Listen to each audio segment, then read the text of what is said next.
Le président de la République a annoncé en octobre 2021 un plan d'investissement exceptionnel France 2030 doté de 54 milliards d'euros pour faire de la France un pays leader dans plusieurs secteurs stratégiques de l'économie.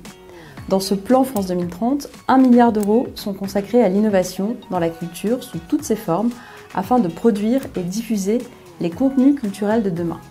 C'est un engagement inédit, une politique très ambitieuse pour défendre notre souveraineté et préserver la diversité de la création. Toute la filière des industries culturelles et créatives est concernée, la musique, le spectacle vivant, les métiers d'art, le design, les arts visuels, la création de mode, l'architecture, le patrimoine, les musées, le cinéma, l'audiovisuel, le jeu vidéo, la presse et l'édition littéraire. Ces dispositifs s'adressent à tous les acteurs culturels. À ce jour, 25 appels à projets ont été lancés par le ministère de la Culture pour accélérer les transitions écologiques et numériques, pour former massivement aux métiers culturels de demain et favoriser le développement de technologies innovantes.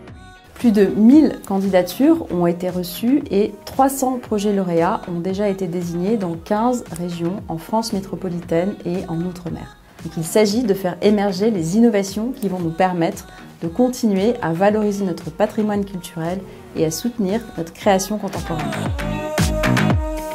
La culture est un élément à part entière de notre savoir-faire industriel et une journée comme aujourd'hui au forum Entreprendre dans la culture permet de mettre en perspective les industries culturelles auprès d'autres industries et d'ouvrir les dialogues, les discussions et de faire avancer tout le monde. Depuis quelques années, on avait un projet d'exploitation de notre pipeline de fabrication, donc tous les outils qu'on a réussi à développer pour faire de l'animation, qui tournent autour de notre salle serveur verte. On avait cette idée de l'exploiter, de la mettre à disposition d'autres studios plus petits. Alors ça demande beaucoup d'investissements, des investissements privés, que voilà, la subvention de France 2030 a permis d'actionner comme levier. Dans le cadre de France 2030, on va avoir la chance de travailler sur 2 projets à destination de la filière des arts vivants. Le premier, c'est le projet Scène Augmentée qui permet de créer un double numérique d'un spectacle physique qu'on peut expérimenter dans un monde virtuel grâce à un casque amovible. Et le second, c'est le projet Life qui là vient vraiment s'intéresser au dispositif de capture de la performance humaine qu'on va essayer de rendre accessible et technologiquement et financièrement à l'ensemble de la filière.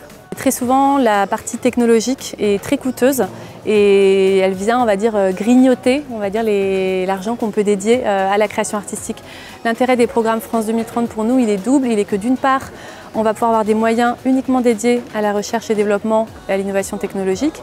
D'autre part, il y a un enjeu de dissémination sur une filière, c'est-à-dire de ne pas penser uniquement à un outil uniquement soit pour nos productions, soit pour notre modèle d'entreprise, etc. Mais de vraiment se dire comment on va créer des outils, des communs numériques en fait, qui pourront être diffusés sur l'ensemble d'une filière et de ses acteurs.